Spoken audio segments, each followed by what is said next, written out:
Thank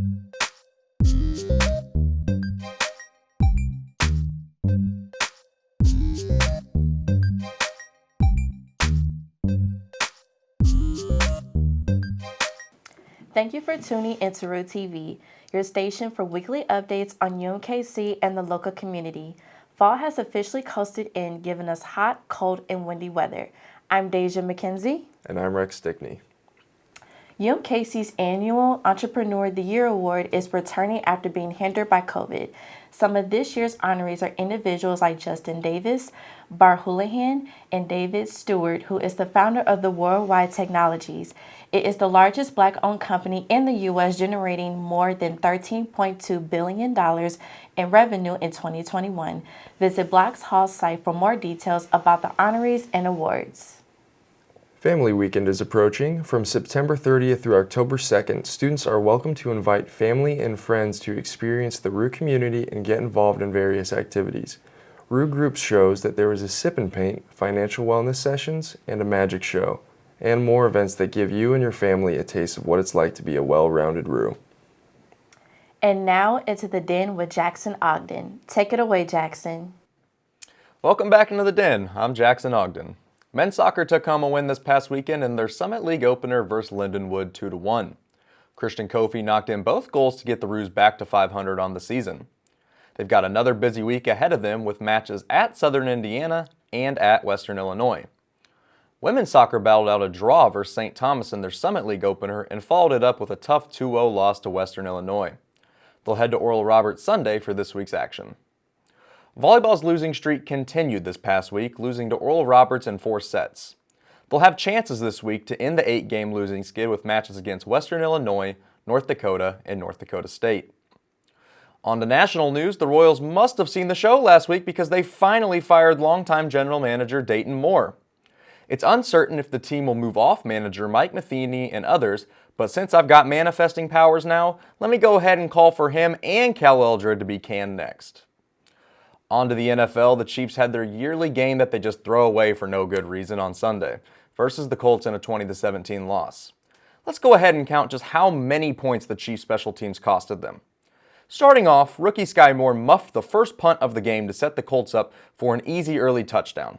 Special teams point cost 7. The Chiefs responded with a touchdown when Mahomes found Kelsey in the back of the end zone to tie it, but wait, backup kicker Matt Amendola missed the extra point. Mess up counter, 8 points. Much later in the game, the special teams didn't trust the kicker to make the field goal, and after the extra point, who could blame them? But instead of just going for it, they did a fake field goal? Point counter, 11. And to top off this horrific showing, Matt Amendola missed a 31-yard field goal that would have put the Chiefs up a touchdown. So when you tally it all up, that's 14 points blown on special teams, and that is unacceptable. The team now heads to Tampa Bay to take on Tom Brady in a Super Bowl revenge game. I don't ask for many things in this cruel sports life of mine, but football gods, can you please let the Chiefs curb stomp this elder back into retirement? Make his looming divorce the second most painful thing in his life right now. I know people will be like, don't get into his personal life, stick to the game, but this man has ruined my life so many times, so I will be taking any chance to pour it on him. Well, that's all I've got for you this week. Make sure to catch me back here next week in the Den and follow me on Twitter to keep up at Jackson_Ogden. Thanks for the sports breakdown, Jackson.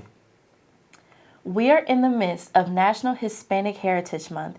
Each year, Hispanic Heritage Month celebrates the histories, cultures, and contributions of Latin American countries from September 15th through October 15th. The university have a Pride of Perez event, which was the fundraising event for DACA and the undocumented students. Local Kansas City events that you can be a part of to show your support are Hispanic and Latinx Heritage Art for Kids, an event at the KU Medical Center. Kansas City's beloved Anchor Island coffee shop has suffered some damages and needs the community's help in picking up the pieces. On September 20th, a car plowed through the entrance of the shop. The landlord did not have the adequate insurance plan to cover the damages, leaving employees out of work until it can be repaired. Employees and the owners have set up a GoFundMe account asking their loyal customers and community to help them pick up the pieces. Visit their social media platforms for further information about how you can donate.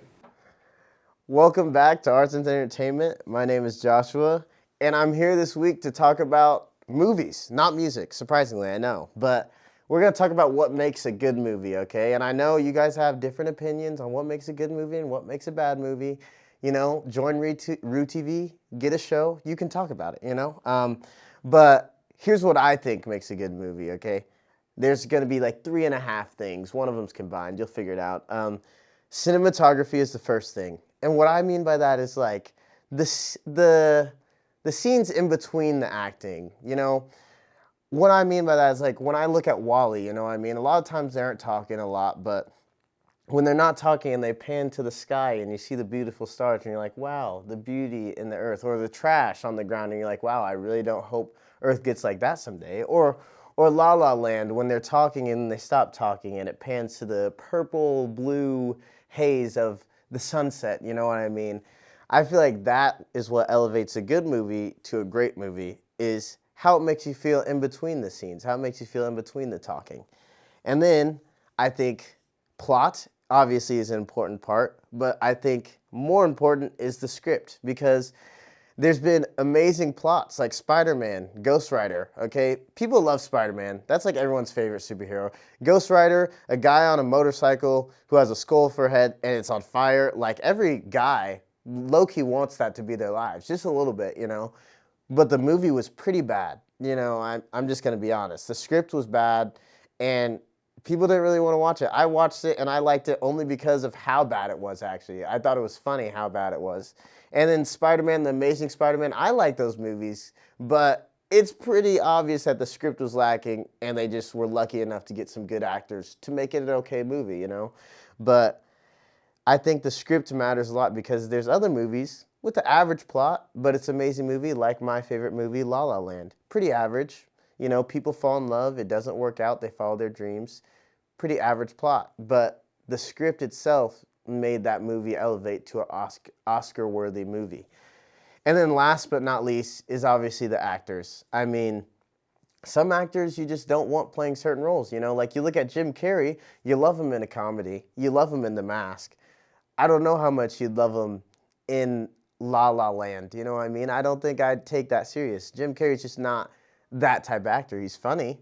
And then the same thing with Ryan Gosling. He was in a, you know, action movie recently, but it was a little hard to take him as an action guy when all you've seen him in is love stories, you know what I mean? So, but Chris Evans was in that same movie, and you believed Chris Evans because guess what he's been doing all of his acting career? Avengers. So it's like some movies you just want certain people to watch, and it makes a big difference. So I think the most important things to make a good movie is the cinematography, how it makes you feel in between the acting, plot, script, and the actors. Okay, and that's all I have time for today. Please subscribe to RooTV and come back next week to see what I'm talking about. And follow me on Instagram at mr.cunning123 to just hear more of my opinions. Welcome back to Book Review. My name is Afnan Hussain, and in honor of the first week of fall, I would like to give a special shout out to my favorite summer romance author, Miss Emily Henry. Emily Henry writes about blissful romances that range from small-town city relationships to enemies to lovers. She highlights powerful protagonists that do not make love their main source of happiness, but rather an addition, a bonus. From people we meet on vacation to book lovers, Henry writes engaging, realistic dialogue with descriptive context that makes you feel like you are a third person in the romance. Subtle sarcasm, slow burns, and romantic scenes that make you want to scream into a pillow because you wish that was you. These are Henry trademarks, and she never fails to remain true to her writing. Beach Read and Book Lovers were my two favorite summer reads. I reread these books over 5 times and was still astonished by the details every time. Beach Read is about 2 authors who write entirely different things. One writes literary fiction and one writes about happily ever after. They are living in neighboring beach houses and both suffer from writer's block. They are polar opposites who bet each other to switch their writing styles over the summer in hopes of winning. Little do they know that spending so much time loathing each other will only lead to finding similarities with each other internally, and the sarcastic comments turn into iconic love quotes.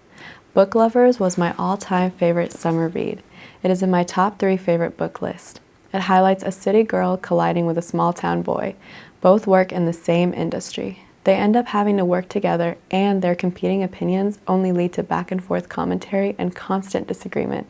Forced to spend quite a bit of time together, they end up learning there is more depth to each other than they thought. I envision Theo James as the male protagonist and Dakota Johnson as the female protagonist. This made the dialogue feel more realistic, entertaining, and more romantic. Now I would like to read 2 excerpts from Book Lovers. In Chapter 8, page 104. Charlie stops, sighing heavily as he eyes my shoe. Am I going to have to carry you? I am not letting you give me a piggyback ride, Lastra, I say.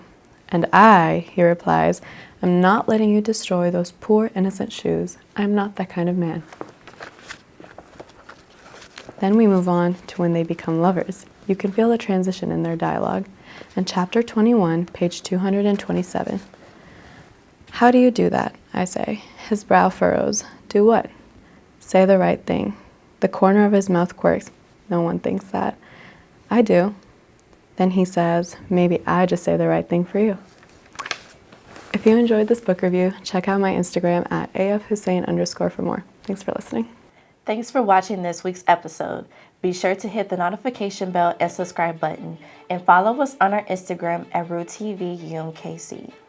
Comment below on how you'll be celebrating National Hispanic Heritage Month and what you plan to do for Family Weekend. See you next week.